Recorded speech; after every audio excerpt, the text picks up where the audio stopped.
Yo, what is up, PK fam? My name is Ethan Guzman, and this is Nonstop Parkour, and today we have a tutorial on a very requested one, the GAET backflip. But not GAET like G-A-T-E, the thing that blocks stuff out, G-A-E-T, because, you know, free runners are weird. So, let's get some examples, and then let's get to it.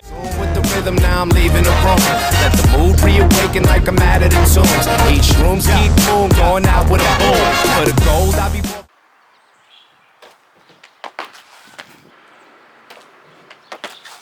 So the prerequisites I'm gonna have you guys learn before you learn this move so that it's the least scary when you actually try to go for it is obviously a regular backflip. You shouldn't be trying harder variations of a backflip when you don't even know the base.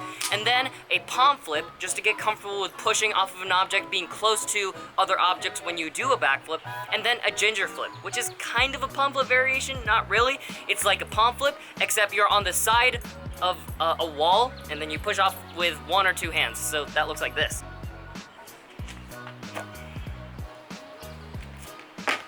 Those weren't the best angles, but you got the general idea. My tutorial on the backflip and the palm flip will be in the will be in the description below. I don't have a tutorial on the ginger flip quite yet. If you guys would like a tutorial on the ginger flip, let me know.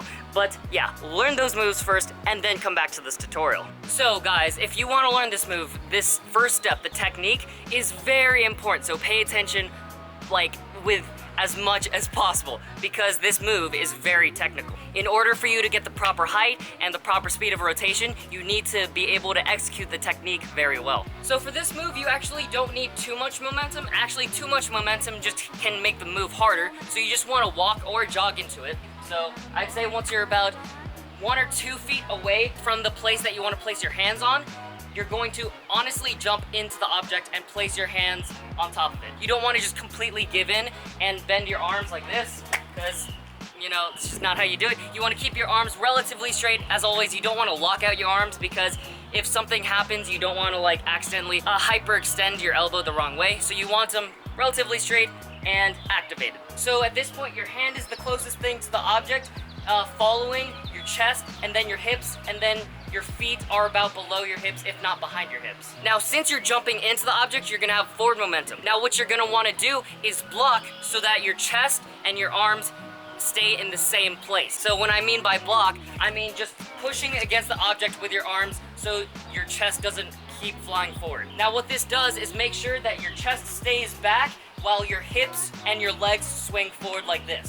Now, as a small little drill, you can just practice that motion. So again, you're gonna jump into the object, place your hands on it, block with your hands so that your chest stays back, and then your hips and your legs swing forward. This should make you almost fall backward.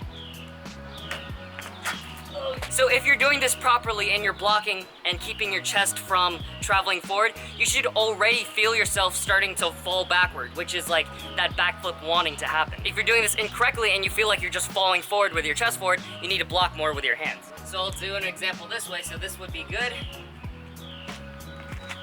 and this would be bad. So what you want to be doing now is kind of pivoting around that shoulder, whichever hand is touching the object. So pivoting around this shoulder. Now this is the scooping motion, which a lot of people have trouble with. So with the scooping motion, you want to try to pike as long as you can, and then once you feel like you literally cannot scoop anymore and you have to backflip, that's when you just go from that pike into that tuck and then commit to the backflip. So what a lot of people do here is they rush the scoop, so they don't let their hips go forward, and then they go straight for the tuck. So like this, instead of waiting, scooping, and then tucking. Waiting for that scoop is a really scary thing to do, because, you know, you just want to finish the flip, get it over with. But in order to get your fastest amount of rotation and as much height as you can, you need to scoop. So I'll try to show 2 examples of what a good scoop is and what a bad scoop or not scooping at all is. So this is me trying to scoop, and this is me just kind of going straight for that tuck. And then honestly, if you kind of rush the scoop so much that you don't scoop at all and it's more of just kind of pushing against the object into a backflip, then it becomes more of a push gainer or a ginger flip, like the thing we did off of that wall over there. But there's honestly not much else to say about this technique.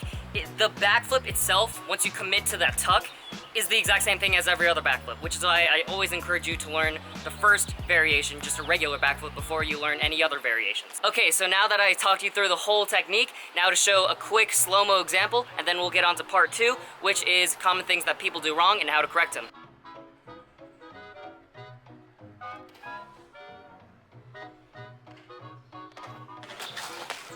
Okay, so you made it this far. Part 2, common things that people do wrong and how to fix it. Because, you know, it would just suck if I just told you things that people do wrong and not tell you how to correct it. So the first and biggest thing that people do wrong with this move is something that I've already said in the technique part of the tutorial, but I feel like I just need to say it again because so many people do this, is rushing the scoop. The way to fix this is just getting really comfortable with that scoop. Like, just doing that drill is a really good way to get comfortable with it. So not going for the backflip. So just feeling it out, scoop, scoop, scoop, and then feel, okay, that's when I need to tuck. When you're not scooping, you're essentially tucking too early.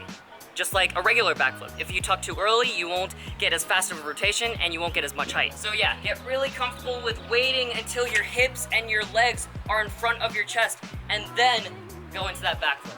You should literally feel like you're falling backward into the backflip. The next thing people do wrong with this move is go off axis. The way that you're supposed to do this move is, if I was going at it like this, I jump into it. My hips kind of turn to the side of this object and go straight over into basically a backflip right next to this object.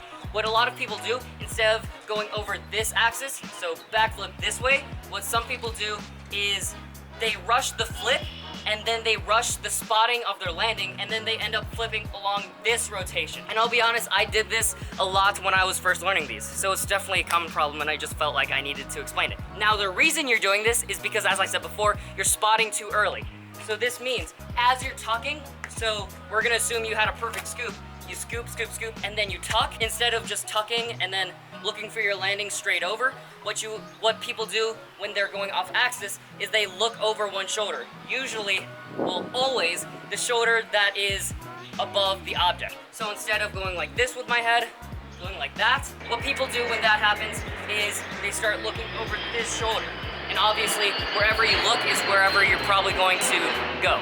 Another freaking plane. I'm not purposely gonna try to show an example of me doing it wrong that way because that can be really scary. Because if you go too off axis, you can honestly land, and then because you're kind of off axis and spinning, you can like land and go like that, and that could not be good. Just make sure you don't look over one shoulder, just look straight over as if you're doing a backflip. I can't cover everything, every tiny little thing that might be going wrong, so if you're still having trouble with your GAET backflip, then you can message me on Instagram, direct message me on Instagram, and send me a video once you've fully committed, and then I can help you out through there. And the last part of this tutorial, how to overcome the fear of this move. So obviously, as I say in every single tutorial, the way to overcome the fear of a move, like from the start, is to learn the progressions, because most likely if you learn the moves that you need to learn before you do this move, it will feel relatively similar to those moves that you've already learned. The next thing that I say is adjusting your environment. So instead of trying to go straight from a wooden block and doing this GAET flip and being scared of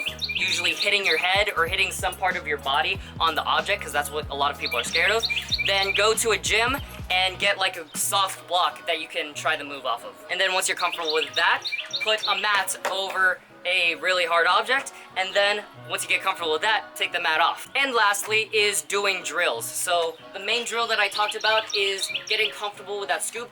Oh my god, this bird is being so freaking annoying.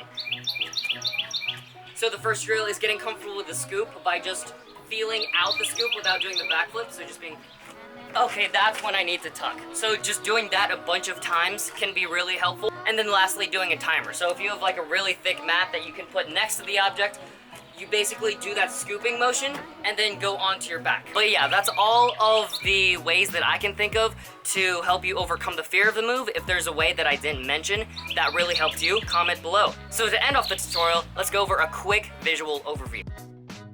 So we're not going to run, we're just going to jog or step into this move. Once we're about 1 or 2 feet away, we're going to jump and place our hands on the object, keeping our arms straight, scooping, and then tucking into our backflip.